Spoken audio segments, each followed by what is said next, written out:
எல்லோருக்கும் வணக்கம். என்னோட பேர் சுரேஷ் ஜித்தன். நான் ராவணதேசன் திரைப்படத்தில் ஒரு இணை இயக்குனராகவும் பாடலாசிரியரும் பணிபுரிஞ்சிருக்கேன். எங்கள் படம் வந்து 2009 இலங்கையில் ஈழப்போர் நடக்கும்போது அந்த போராட்டத்தில் தங்களோட உயிரையும் வாழ்க்கையும் காப்பாற்றிக்கிறதுக்காக தமிழ்நாட்டை நோக்கி வந்த நம் தமிழ் இன மக்களை பற்றிய படம். இந்த தமிழ் இன மக்களை பற்றி நாங்கள் தமிழ் சினிமா டெக்னீஷியன்ஸ் நாங்கள் எந்த மாதிரி முயற்சி எடுத்தோமா இல்லை எடுத்துகிட்ருக்கோமா எதுவும் தெரியல. பட்டு பக்கத்து மாநிலத்தை சேர்ந்த எங்களுடைய நண்பர்கள் அஜய் நூத்திகி அவர்களும் லக்ஷ்மிகாந்த் ப்ரொடியூசர் அவர்களும் சேர்ந்து இந்த படத்தை எடுக்கணும் அப்படின்னு சொல்லி எங்களை கேட்கும்போது நான் ஒன்றே தான் கேட்டேன், சார் உங்கள் ஸ்டேட்லேயே எவ்வளோ பெரிய ப்ராப்ளம் போயிட்டுருக்கு, அங்கேயே சீமாந்திரா தெலுங்கானான்னு சொல்லி பிரிச்சுட்டாங்க, அவ்வளோ ப்ராப்ளம், அவ்வளோ கஷ்டத்தில் இருக்கீங்க, எங்கள் மக்களை பற்றி எங்கள் உணர்வை பற்றி பதிவு செய்யணும் உங்களுக்கு எப்படி சார் தோணுச்சுன்னு போது அவர் ஒன்றே தான் சொன்னார், சார் நாட்டை பிரிக்கிறதோ இல்லை மாநிலத்தை பிரிச்சுறதோ அதெல்லாம் பிரச்சனையே கிடையாது சார், பட் எங்கே பிரித்தாலும் அங்கே படுகொலைன்னு நடக்க தெரியுமா, அந்த மனித நேயத்தையும் மனிதனை அழிக்கிறாங்க தெரியுமா, அது நிச்சயம் பதிவு செஞ்சு ஆகணும், இதை நாங்கள் பதிவு செய்கிறோம் துணிச்சல் எடுத்திருக்காங்க. இந்த துணிச்சலுக்கு நம்மளுடைய நம் தமிழர்களான ஒவ்வொருத்தரும் இந்த உணர்வுக்கு நம்ம மதிப்பளிக்கணும், அது நம்மளுடைய கடமை. நம் தமிழ் மக்களோட உரிமைகளை பற்றி பேசுறதுக்கு அண்டை மாநிலத்திலிருந்து வந்திருக்காங்க, அவங்கள பாராட்டி அவங்களோட வரவேற்கிறது நம்மளுடைய கடமை. இந்த படம் நவம்பர் மாதம் 14 ரிலீஸ் ஆகுது.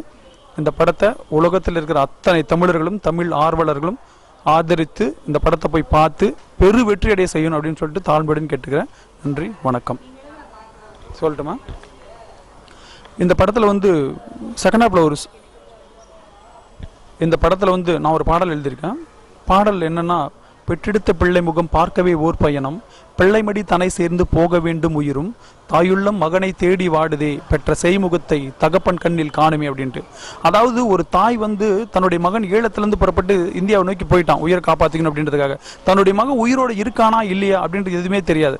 அவன் இருக்கானா இல்லையா அவனை பார்க்கணும், அப்படி அவனை பார்த்துட்டு தன்னோட உயிர் அவன் மடியில தான் போகணும் அப்படின்னு கிளம்பி வராங்க ஒரு தாய். கடைசியில் அந்த தாயை உயிரோடு இருந்தாங்களா இல்லையான்றது அவ்வளோ உணர்வுபூர்வமாக வலியோடையும் வேதனையும் பதிவு செஞ்சுருக்கோம். இந்த பாடல் அற்புதமாக வந்திருக்கு. இசையமைப்பாளர் ஆர் சிவன் அவர்கள் கிட்டத்தட்ட நான் பெருமையாலாம் சொல்ல, இளையராஜா சாங்கை கேட்கும்போது நம்மளுக்கு எந்த மாதிரி ஒரு உயிர் உருக்குமோ அந்த மாதிரி உயிரை உருக்குகின்ற ஒரு டியூன் போட்டிருக்காரு. அற்புதமான பாடல் இது. மற்ற பாடல்கள் எதையுமே குறை சொல்ல முடியாது, சிறப்பாக வந்திருக்கு. படம் மிகப்பெரிய வெற்றி அடைகின்ற எந்த நம்பிக்கையும் இல்லை.